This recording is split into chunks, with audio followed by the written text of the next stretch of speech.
Okay, so just before we start the next game, we're just waiting on controller breaks from a couple of the members. I just wanted to discuss a couple of points about the previous game. Oh, entering the room now. No one. There's no one at all. No one at all. Nothing at all is happening. Nothing at all is the happening. camera is moving on its own. Completely by itself. Yes. No, we're doing this with our mind powers. Interestingly, I thought that DC picking into Jin so late into Yasuo when they already knew that he had the ability to counter. It was a very good counter pick because they kind of understood where they were going, and it was a little late in the game for them to actually choose. It felt like they had no pressure. Yeah. They weren't. J4 didn't capitalize except for the first gank in top lane, which did really well. Everyone was just able to. There was no pressure. They were able to farm, as you saw in most lanes. There were significant gold differentials as well. Although you'll notice that in the bot lane, that's where the least goal differential was overall, as Jin held very close in farm to Caitlyn. Schmuck only get pulling ahead near the end due to Caitlyn's ability to farm full waves at a time with a Runans and just clear the entire wave out. I didn't really feel like the time Kench was used optimally either. I only saw one or two ults as well. That could just be a pressure thing, bad rotations and shot calling and so on, which can happen in straight. This is great final after. Like, not everyone is thinking straight. We're not thinking straight. We'll also know we are in the 18th hour of a 24-hour GameFest. It is now 5 in the morning. Both teams are very tired, very exhausted. So is the casters. We do know that Getting to the DC did want to push for a few-hour break so that everyone could rest up before this final, but the tournament was already running behind, so that it was pushed that they should play the final, and Getting to the CEC conceded that was fair enough. And the casters ourselves are also quite tired, as we have been playing games. We're not sure what can of red mountain drink. Yes, energy. Oh, and here we go again. Sorry. But we apologise if we're a little dry, as we don't have our normal energy and vigor. Yes, we ourselves are lagging. Oh, do we have anyone connected? This would be unfortunate. It seems that neither team has connected to the banning phase. But that could also... Oh, there we go. There's a Lee Sin ban straight up from Get Into the DC. As we said from the previous game, a Lee Sin ban is quite... Big DC. Big DC. Don't say DC Gaming. That's a Dota 2. Yeah, I said Get Into the DC. I combined both team names now. They're just one team to me now. Who are they? Interestingly, the Nunu ban. That's a bit of a respect ban from Mr. Forever. It'll be interesting to see who he picks in the jungle. Rather than Nunu, as Nunu has been his go-to pick for the entire tournament. I think one of the interesting things to see, Hecarim ban as well. I believe that's a standard ban. Karma is also another respect ban. I feel like they felt that Karma. Also, rather quickly, we'll notice that who is it? Ito has been subbed from Get Him to the Terrace for Big Mean Giant, who's been brought in for the second round, maybe to confirm, or maybe Ito's just too tired to play again. Which is quite possible at this time. We're very much within the rules. We look like Anivia. That'll be a mid-pick Anivia. She's very strong at the moment. Her usual kit is already strong with the increased damage if you're chilled. However, she does suffer from immobility issues. We do seem to have a Cassiopeia Nautilus, perhaps. Nautilus would be a very strong pick because he does have good lockdown. I'd say it's more the two players are both just hitting random right now. As the amount of champions they're cycling through is... Unless they're utter geniuses, unless there's this SKT Telecom, I don't think they're actually going for I'm going to take a guess and say Big Mean Giant will either go for Shen or pick a champion for someone else. Interestingly, Shen did get through. As you may have noted in the first game, Shen was respect banned because he was instrumental. He did lock in.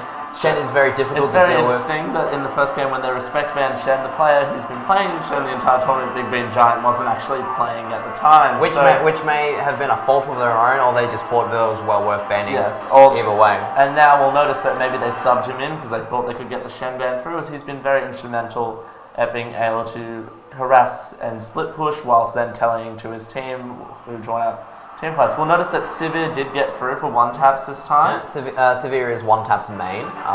Sivir has also been very instrumental in the games they've won. Just with the combination of her ricochets, immense pushing power, and of course her chasing ability and disengage is possibly something they were lacking from in the previous game. It was kind of all in or nothing. So this will give them, especially with the Sona pick. through, because she has been buffed, but she was nerfed in the last patch, or as some people would say, brought back to the scale with everyone else. I would disagree, saying that she's not even in scale anymore. She also provides a lot of disengage through her health from Aria of Perseverance, or her disengage through her speed boots, and of course Crescendo. Changing to a Braum pick there, looking for a tankier support with a bit more peel, I'd say. Yeah. Looking to block. So we've got Mr. Forever going for an Amumu jungle, which has a hard engage, and that all has such a strong lockdown in a team fight that it gets especially if they're going for the more wide range.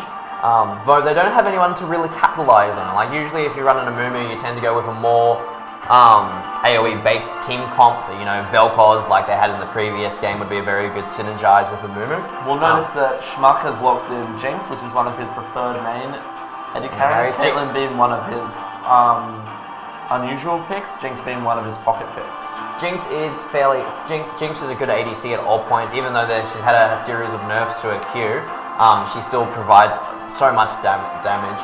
Interestingly, there's the Udyr. The God deer, as please don't. There's no trick. And we'll notice that Hack'n'Rover's locked in Zillion, whether that's for support or if we're going to see a mid lane Zillion, that'd be interesting to see in a competitive tournament. We have Garen being hovered over. Might have Demacia there.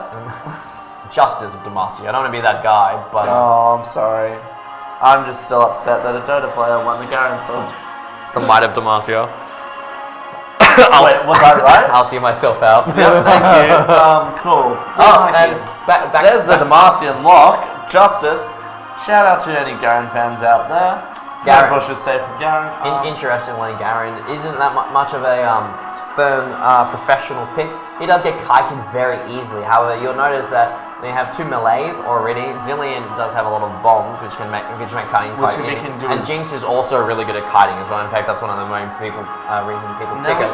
So it will be a Zillion mid from the looks of it. Looks like Nova's going for the Thresh support. Very interesting pick into Braum, who with his shield can block Thresh's engage very easily and disengage. Does his shield negate the hook? No, it negates the stun from the hook. So you can just keep walking. Actually, no, it doesn't get the stun. Sorry, I'm thinking of something else. But no, it'll block the damage, I believe, and he'll still get hooked and stunned. But then he also has his ult, which is an easy disengage. Yes, that's true. Right, so we have Shen, Amumu, Zillion, Jinx, and Thresh versus Anivia, Severe, Braum, Udyr, and Garen.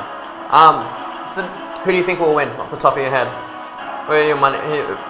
Put the hypothetical money on the table. Well, as a top laner, I wouldn't be able to pick who would win between a Garen and Shen. I'd say Shen for the taunt and for his W, which means Garen won't be able to do any damage to him whilst in the W, but then again, Garen does have the execute, where if he can get Shen down to enough low health, he'll be able to just take him out of the game.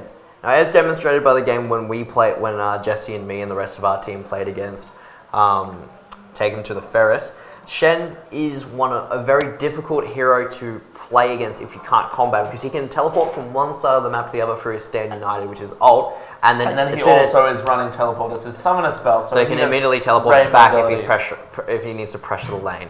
Very good. We'll notice that Anivia has taken Cleanse, most likely to try and get rid of a Zillion Bomb, or maybe a Bandage, even a Thresh Hook. Thresh Hook.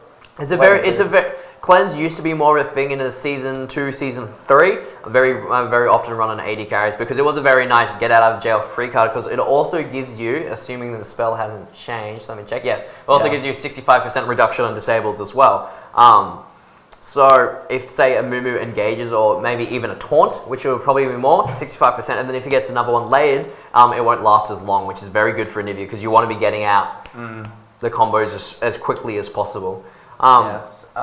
Interesting that we've got the Zillion's got teleport as a summoner spell. You do see that on many mid laners these days, although it's more common of the top laner, because the mid laner wants to go for an offensive. If you look at most pro players, they will take teleport as they are, but in a lane where it's Anivia versus Zillion, I would have thought he'd want the ignite for that offensive tick. Because you don't want an Anivia to farm, because Anivia will outscale Zillion eventually. Yes. I feel more confident in the blue team in the this blue team game, this time? I mainly say that because it has good chase potential, great disengage, very frustrating comparison between Shen and Udi. Like Udi is an amazing split pusher, and he's running harasser. Ghost as well. He can Exactly. run in, take out a tower, get out easily. out. He's a really annoying. You can stun him, but even if he has Merc treads and through his abilities, he's able to get away from most stuns rather quickly. Garen also has good AoE damage, and everybody is very familiar with his ult, which is Demacian Justice off the top of my head, but it's an execution which causes complete sickest execution. ripple. And he will get the villain bonus on the enemy team, meaning he'll be able to deal true damage to that person. So say it were a Moo, his tankiness would not be an issue then for the blue team, as he would be able to just deal out that damage to him. I feel that red team does have some good disengage. Shen is a good peeler, and Moo can be a good peeler, and of course Thresh. You've got but I feel like ult as well. a zillion ult as well. You can bring back, and as he will be going full AP, we can assume in mid lane that ult will bring him back to full HP, full mana. I 100% do believe that they're putting all the chips on the table for protected Jinx comms, because this is what it is. Yes. They definitely want to see that if whether or not they can maintain protection. If Jinx dies, they're just tanks. Yes. Which and will in be the difficult. end, And the damage is more the damage spread. from the other team will pull Just through. outscale them. So it all hinges on whether or not they can catch the Jinx. If they can catch the Jinx, they have a chance of winning this, bringing this to a third game, which I don't know about you. I personally quite enjoy. I love the tiebreaker, especially when I'm not playing in them. If I'm playing them, I prefer 2-0, absolutely. Or in the case of best of 5, 3-0. But if I'm watching it, or in this case casting, I much prefer the full loop. So we're just loading in as we speak. We'll notice that Get Into the Ferris has gone for their full team tag. They're all having the FA club tag on. Oh, look, quick, hurry, look at the keystones. Too late. I will notice one team has more skins than the other. Yeah. I believe. And skins equals wins, as we all know. As Riot would like you to think. So it's 4 skins versus 5 skins. Oh, and we have another pause. What's up this time? Kill me. Net issues again. Lag, my dudes, again. Oh. We have had a few issues with lag on the GameFest. We may be looking at a remake. We would have been known already because it's a 3-minute delay, remember? They call. Problem is, even if they call for a remake, it'll be same picks, same bands, like what happened in the first game. Although, just ignore Schmark. Could have been YouTube famous. Could have been. This is where I broke my stream. Well, no, Mr. Forever is actually a YouTube streamer. Actually, I did notice he has. I did check. He has been recording all of the games. 2,400 subscribers. Yes. I'm one of them. He has a very big YouTube base, so shout out Mr. Forever fans. Hopefully you're enjoying seeing him play in a tournament. Going very well, as you can see. Very well. He will be recording these games. games. You'll probably be able to look over them afterwards without our voices, sadly. If you're interested in tuning into any of the casting, otherwise they will be available on the UOW VGA, probably the Twitch channel, but maybe also their YouTube channel. Often a lot of the casters and the gamers themselves will have the games available on there. So Forever, for example, will have his games. Damien Darksky will have his available on his channel as well, including the casting, most likely, which is me.